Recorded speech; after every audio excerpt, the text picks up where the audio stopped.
What's up, everybody? This is Alex Christoforou with the Duran, and I'm here with Alexander Mercouris, editor-in-chief of the Duran. And today we're going to be taking a look at the Brazilian elections.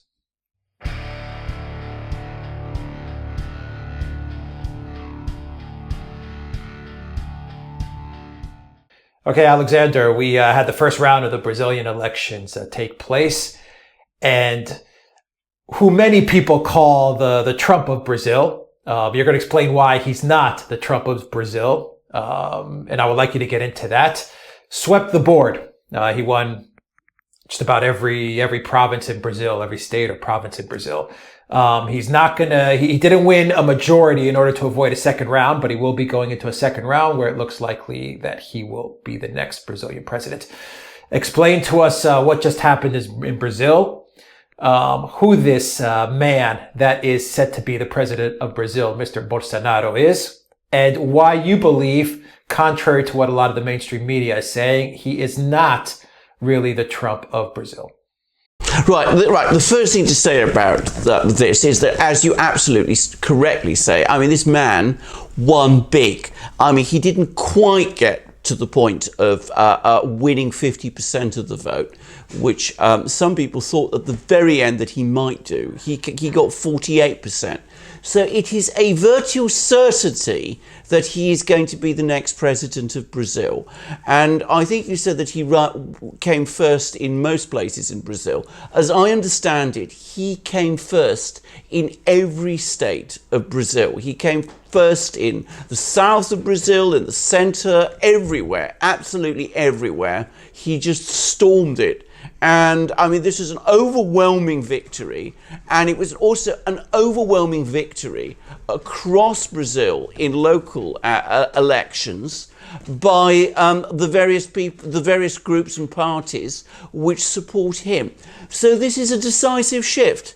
Now, who is he, and is he the Trump of Brazil? Well, there are certain similarities in that this man talks, shoots from his hip, if you like, the way he talks, and he uses very extreme language. But I don't think he's any kind of comparison with Donald Trump that people say. I mean, first of all, he is an ex-army officer, and the person who is his running mate is an ex-army general. Brazil, between 1964 and 1985, was actually run by the military in a very brutal dictatorship. Now, what this person Bolsonaro advocates, is, first of all, an exceptionally hard line on violent crime in Brazil. He speaks quite openly about shoot-to-kill policies in the slums and poor areas of Brazil against criminals.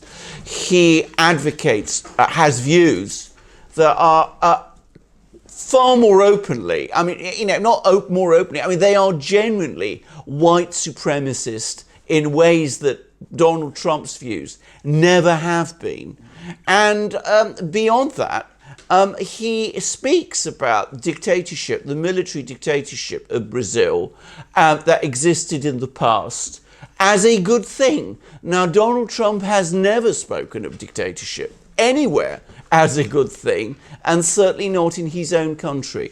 So Bolsonaro is far more the kind of right-wing fascist that people sometimes wrongly call Donald Trump. And of course, the big question is, why has Brazil shifted so decisively in favor of a person like that? Well, Brazil is very ethnically diverse.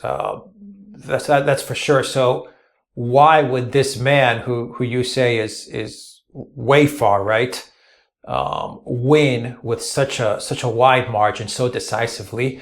And would you, because in today's world we hear the word white supremacist and all that stuff thrown around so flippant. It's, everyone's a white supremacist, everyone in the US, and everyone's a fascist, everyone's the next Hitler, all that. We hear this on a daily basis in the States. But would you say that this man is that far right, or are you just using that as kind of just to calibrate for our users where you see him in relation to say Trump or the Republican Party in the US? I think one of the great problems is because people throw these words around and use words like far right to characterize people like Donald Trump and the Republican Party in the US, it becomes very difficult sometimes to separate people like Donald Trump from the real thing. Donald Trump is a right-wing populist. He is not a fascist or a white supremacist or anything like that. Bolsonaro positions himself as if he was all those things. And as I said, he advocates policies of violence which Donald Trump never has or has come close to. And of course, the other thing to always understand about this is that, of course, Donald Trump is opposed to the deep state in the United States, which opposes him. He's had massive problems with the intelligence and security establishment of the United States. Bolsonaro originates from within the Brazilian deep state. As I said, he's a former ex-army officer. He's vice president candidate is a former army general. They are supporters, as I said, of the former military regime, which has never been completely dismantled in Brazil.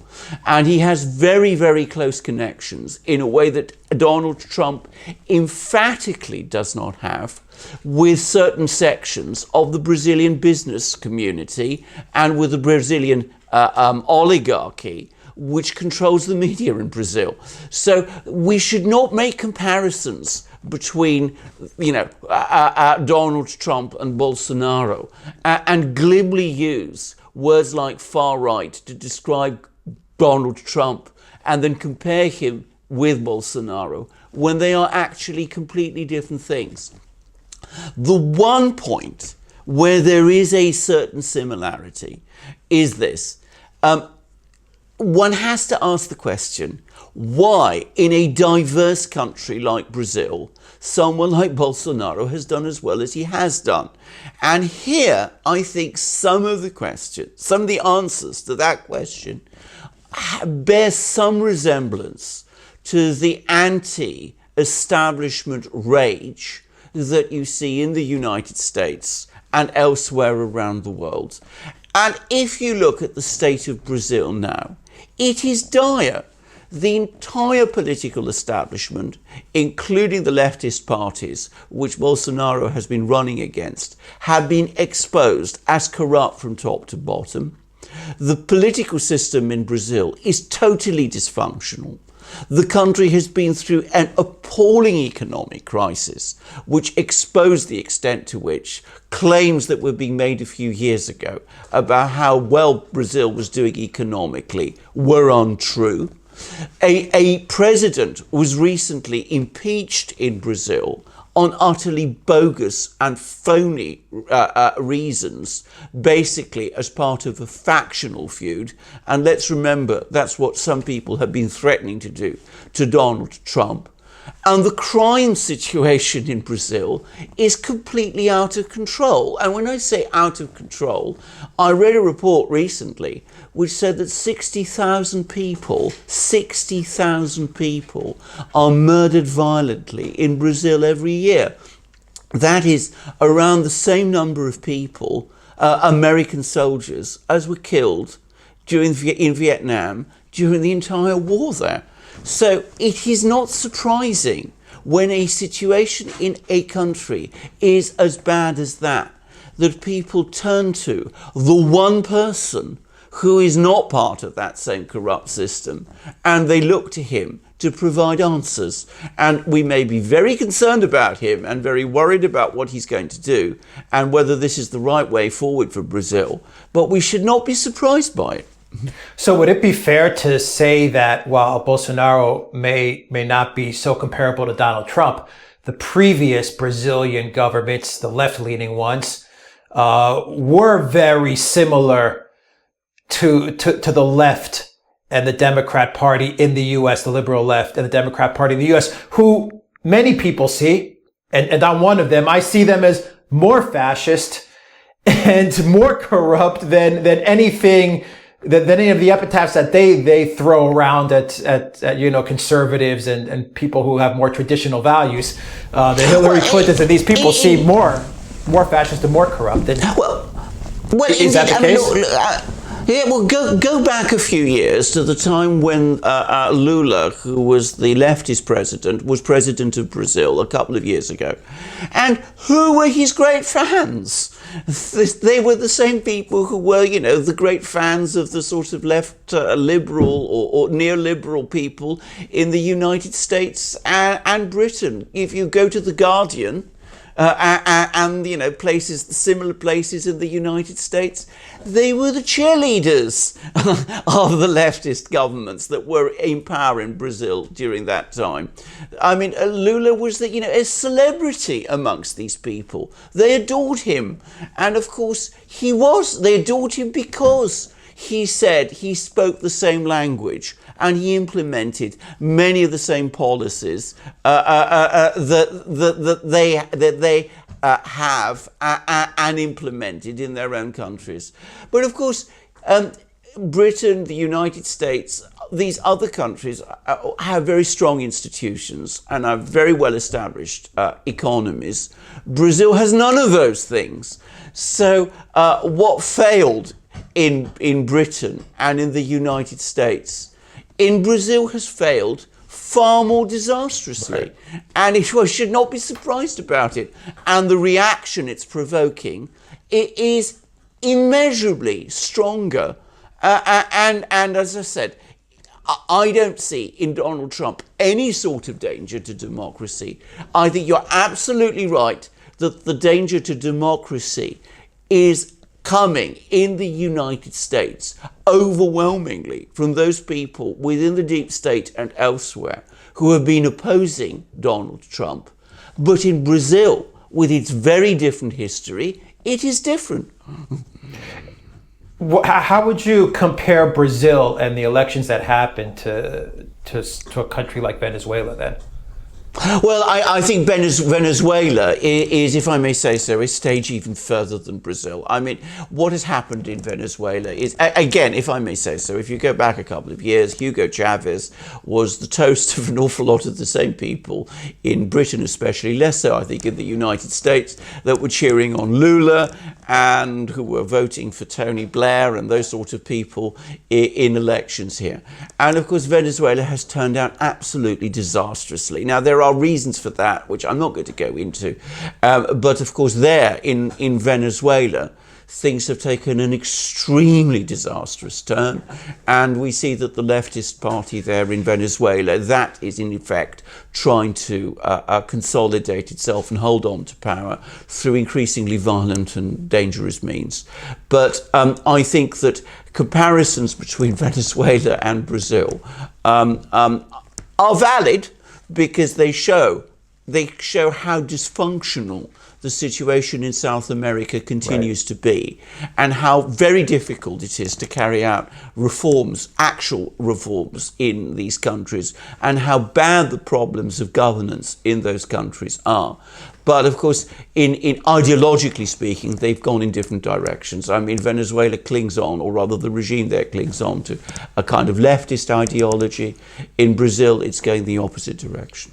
So could you say that an ethnically diverse population in Brazil, for all of Bolsonaro's rhetoric, which may be not so friendly to what many would deem an ethnically diverse population, the people still voted for stability and security because they see as Brazil moving in more towards the left? They view more instability, more uncertainty, more murders, more economic downturn, more problems. And they're saying, you know what? We got to get a man like this who's out of the establishment to put some order. Right. Well, I think one thing I would say is, of course, that Brazil doesn't have a leftist government at the moment. I mean, the previous leftist president, who was Dilma Rousseff, was removed from office, as I said, through an impeachment process, which was grotesquely partisan and completely wrong. And if you follow opinion polls in Brazil, if Lula had been able to stand as president in this election, most opinion polls suggest that he would probably have won. I mean, the reason I say that is because, of course, I mean, he's still accepted by many people in Brazil as the champion of the poor. But what it does show is how profoundly dysfunctional the whole political system is. Because, I mean, Rousseff's removal from office was carried out, was engineered to some extent by people within her own leftist party. I mean, some of them joined with with her opponents to do that, her centre-right opponents. And what you have to look at in Brazil is a political establishment which is completely dysfunctional and entirely corrupt, very much as is the political establishment in many other places, but much more so. And of course, people are rejecting it. And I mean, it's important to say, when it's not just, white middle-class people who are voting for Bolsonaro, it's black people and poor people who are voting for him too.